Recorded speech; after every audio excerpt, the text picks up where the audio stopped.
జై శ్రీమన్నారాయణ. జ్ఞానానందమయం దేవం నిర్మలాస్ఫటికాకృతిం ఆధారం సర్వవిద్యానాం హయగ్రీవ ముపాస్మై. మనం సెప్టెంబర్ నెల మాస ఫలితాల గురించి తెలుసుకుంటున్నాం. ముందు మాస గోచార ఫలితాల గురించి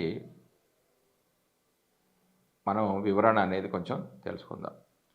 ఒక మాసం తమకు అనుకూలమా ప్రతికూలమా అని గమనించేందుకు రవి, కుజ, శుక్ర, బుధ గ్రహాలను గమనించడం సాంప్రదాయం.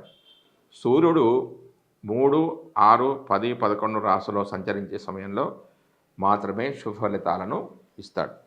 మిగిలిన సమయాల్లో అతడు సంచరించే రాశి, దృష్టి ఉన్న సప్తమ రాశి విషయంలో జాగ్రత్తలు తీసుకోవాలి. వేరువేరు జన్మరాశుల వారికి రవి సంచరిస్తున్న రాశి, దృష్టి ఉన్నటువంటి రాశులు ఏ భావాలు అవుతాయో గమనించి వానికి అనుకూలమైన ఫలితాలను నిర్దేశించాల్సి ఉంటుంది. రవి గోచారంలో వ్యతిరేకంగా ఉన్న సమయంలో అధికార, ప్రభుత్వ సంబంధమైన సమస్యలు, అనారోగ్య లోపాలకు, మానసికమైన ఒత్తిడులకు అధికమైన అవకాశం అనేది ఉంటుంది. అదేవిధంగా కుజుడు గోచారంలో అననుకూలమైన రాశిలో సంచరిస్తుంటే, అంటే అశుభ రాశుల్లో ఉంటే చిన్న చిన్న ప్రమాదాలు, ఒత్తిడులు, శారీరకమైన అనారోగ్యాలు, నొప్పులకు అవకాశం అనేది ఉంటుంది. అంతేకాకుండా సామాజికంగా అప్పులు పెరగడం, శత్రుత్వాలు అధికం కావడం కూడా ఉంటుంది. తగిన దాన ధర్మాలు అవసరమవుతాయి. 3, 6, 11 రాశుల్లో మాత్రమే శుభ ఫలితాలను కుజుడు ఇచ్చినప్పటికీ కూడా తాను సంచరిస్తున్న రాశి, దృష్టి ఉన్నటువంటి 4, 7, 8 రాశులను కూడా ఫలితాల విషయంలో పరిగణలోనికి తీసుకోవాలి. బుధుడు గోచారంలో అననుకూల ప్రదేశాల్లో ఉన్నప్పుడు వ్యాపారాదుల్లో లోపాలకు అధికమైన అవకాశం అనేది ఉంటుంది. పెట్టుబడులు అనేవి ఫలించవు. స్ఫురణ శక్తి అనేది లోపిస్తుంది. శారీరకమైన చైతన్యం తగ్గిపోయే సూచనలున్నాయి. కొంత బలహీనమైన మనస్తత్వము, ఆలోచన తత్వంలో లోపాలకు గురి కాగలుగుతారు. లోపాలకు అవకాశం అనేది కలుగుతుంది. రోగ నిరోధక శక్తి లోపించడం వల్ల కలిగే సమస్యలు పెరుగుతాయి. బుధుడు 2, 4, 6, 8, 10, 11 స్థానాల్లో శుభ ఫలితాలను ఇస్తాడు. తాను చూస్తున్న భావాలకు కూడా శుభాన్ని కలుగజేస్తాడు.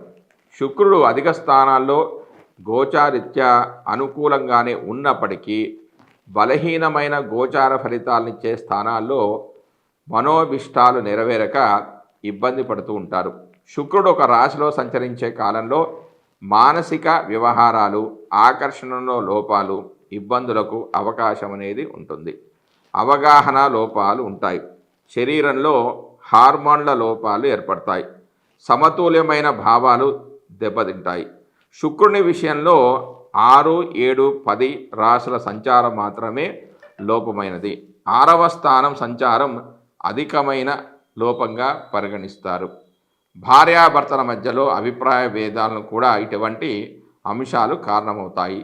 మానసికమైన ఒత్తిడి తీవ్రంగా ఉంటుంది. ఒక నెల రోజులు కొంత ఎక్కువ తక్కువలతో కూడుకున్న రోజుల్లో సంచరించే గ్రహాలు ఇవన్నీ కూడా. అందువలన వీటి ద్వారా కలిగే ఫలితాలు ఆ మాసాదులకు చెంది ఉంటాయి. అయితే శుభ సమయంలో కార్యక్రమం ప్రారంభించి పూర్తి చేయడానికి ఇటువంటి అనుకూల గ్రహ సంచారాదుల వల్ల ఫలితం అనేది అధికంగా ఉంటుంది. జై శ్రీమన్నారాయణ.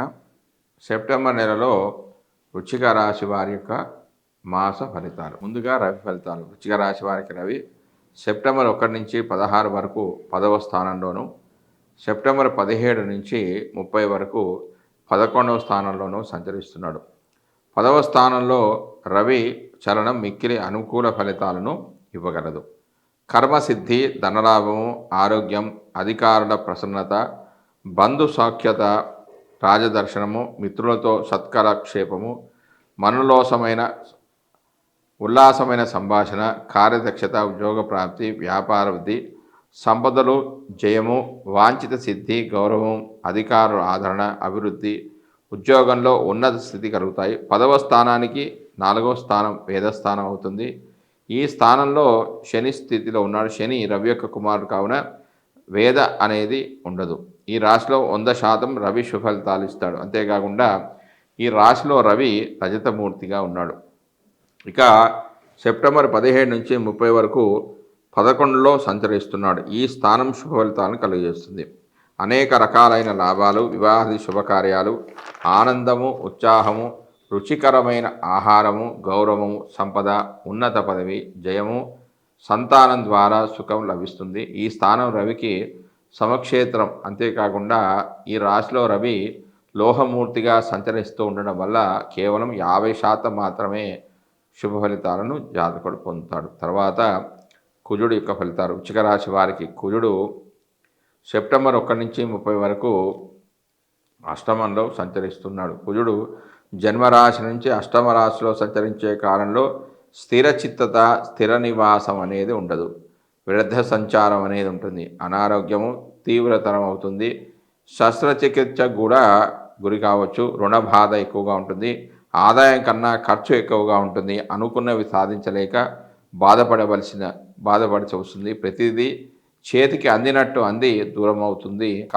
కలత్రానికి అనారోగ్య బాధలు అనేవి ఉంటాయి. తర్వాత బుధుడు యొక్క ఫలితాలు. వృశ్చిక రాశి వారికి బుధుడు సెప్టెంబర్ 1 నుంచి 4 వరకు, అంటే కేవలం 4 రోజులు భాగ్యస్థానంలోను, సెప్టెంబర్ 5 నుంచి 23 వరకు 10వ స్థానంలోను, సెప్టెంబర్ 24 నుంచి 30 వరకు 11వ స్థానంలో సంచరిస్తున్నాడు. బుధుడు 9వ స్థానంలో అశుభ ఫలితాన్ని ఇస్తాడు. అవి ఈ విధంగా ఉన్నాయి. కీర్తి భంగము, విఘ్నాలు, సోమరితనం, పిత్త వ్యాధులు, ఇతరులకు అపకారం చెయ్యాలి అనే ఆలోచన రావడం వంటివి జరుగుతాయి.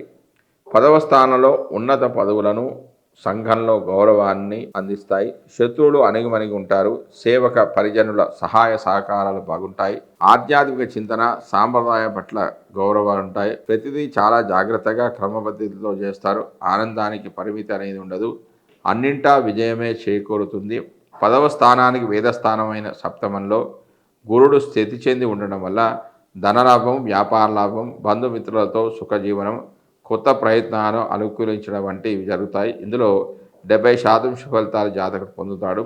ఎందుకంటే ఈ రాశిలో బుధుడు రజతమూర్తిగా ఉన్నాడు కాబట్టి. 11వ స్థానంలో ఏ గ్రహం ఉన్నా శుభ ఫలితాలే ఇస్తుంది. అన్ని రకాల లాభాలు ఉంటాయి. కానీ 11వ స్థానానికి వేదస్థానమైన 12లో కేతు సంచారం వల్ల వేదాంత గోష్ఠి, వైరాగ్యము, చోరభీతి, జ్వరపీడ, మందులు వాడడం లాంటి వ్యతిరేక ఫలితాలు కూడా ఉంటాయి.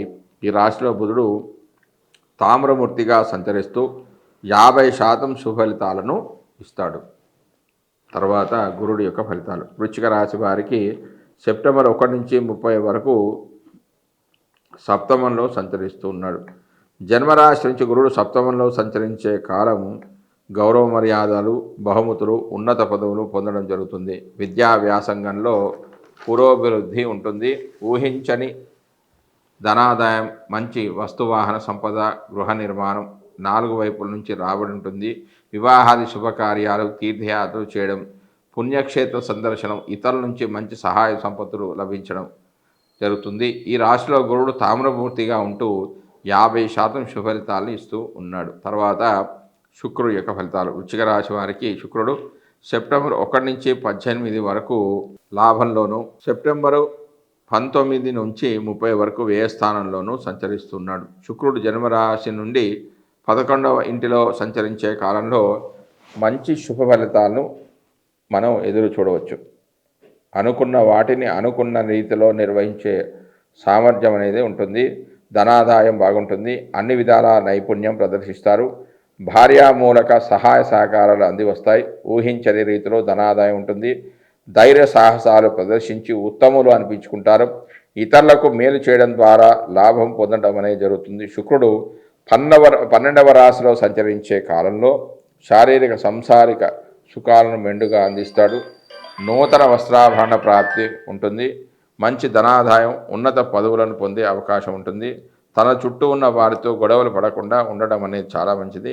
మంచి వాహన యోగంతో పాటుగా అధిక ఖర్చులు కూడా ఉంటాయి. ఈ స్థానంలో 100% శుభఫలితాలు ఇస్తూ సువర్ణమూర్తిగా శుక్రుడు ఉంటూ ఉన్నాడు. తర్వాత శని యొక్క ఫలితాలు. శని వృశ్చిక రాశి వారికి సెప్టెంబర్ 1 నుంచి 30 వరకు 4వ స్థానంలో సంచరిస్తున్నాడు. జన్మరాశి నుండి 4వ రాశిలో సంచరించే సమయంలో శని అంత మంచి ఫలితాలు ఇవ్వడు. వారసత్వంగా వచ్చిన ఆస్తులను అమ్ముకోవడం, విదేశీ వాసం, అధికారుల ఆగ్రహానికి గురి కావడం, అత్యధికమైన ఖర్చులు, కుటుంబ సభ్యులతో గొడవలు, గుండె జబ్బు, కీళ్ళ నొప్పులు, పశువుల వలన కీడు, అవమానం, అపనింద ఉంటుంది. ఇది సుఖస్థానం కాబట్టి అన్ని విధాలుగా సుఖాలకు అనేది చేతి ఉంటుంది. జీవితంలో ఏదో ఒక లోపం అనేది ఉంటుంది. కానీ శనికి ఈ స్థానం మూల త్రికోణం కావడం చేత అంత చెడు ఫలితాలు ఉండకపోవచ్చు. వృశ్చిక రాశి వారికి రాహు సెప్టెంబర్ 1 నుంచి 30 వరకు పంచమంలో సంచరిస్తూ ఉన్నాడు. రాహు జన్మ నుంచి 5వ రాశిలో సంచరించేటప్పుడు సంతాన సౌఖ్యలోపం ఏర్పడుతుంది, మనశ్శాంతికి భంగం ఏర్పడుతుంది, పుత్రులతో విరోధాలు ఏర్పడతాయి, భోజన సౌఖ్యం అనేది ఉండదు. వీటిలో కొన్ని అనుకూల ఫలితాలు పొందే అవకాశం కూడా ఉంది. కారణం ఏంటంటే 5వ స్థానానికి వేద స్థానమైన 11లో కేతు స్థితి చెంది ఉండడం వల్ల వేదాంత గోష్ఠి, వైరాగ్యము, దొంగల భయము, మృగబాధ, జ్వరపీడ, మందులు వాడడం లాంటి ఫలితాలు పొందే అవకాశం ఉంది. ఇందులో 70% శుభ ఫలితాలు పొందుతారు. ఎందుకంటే ఈ రాశి వారికి రాహు తామ్రమూర్తిగా ఉంటున్నాడు కాబట్టి. తర్వాత కేతు ఫలితాలు. కేతు వృశ్చిక రాశి వారికి సెప్టెంబర్ 1 నుంచి 30 వరకు 12వ స్థానంలో సంచరిస్తూ ఉన్నాడు. 12వ స్థానంలో చలనం అశుభ ఫలితాలను ఇస్తుంది. దారిద్రము, ధననాశం, నేత్రబాధలు, శత్రు భయము, అన్ని కార్యాలకు విఘ్నాలు ఏర్పడడం, స్థానచలనం, రావాల్సిన లాభాలకు ఆటంకాలు, అనవసరమైన ప్రయాణాలు వంటి వాటిలో అశుభ ఫలితాలు ఎక్కువగా జరిగే అవకాశం ఉంది. జై శ్రీమన్నారాయణ.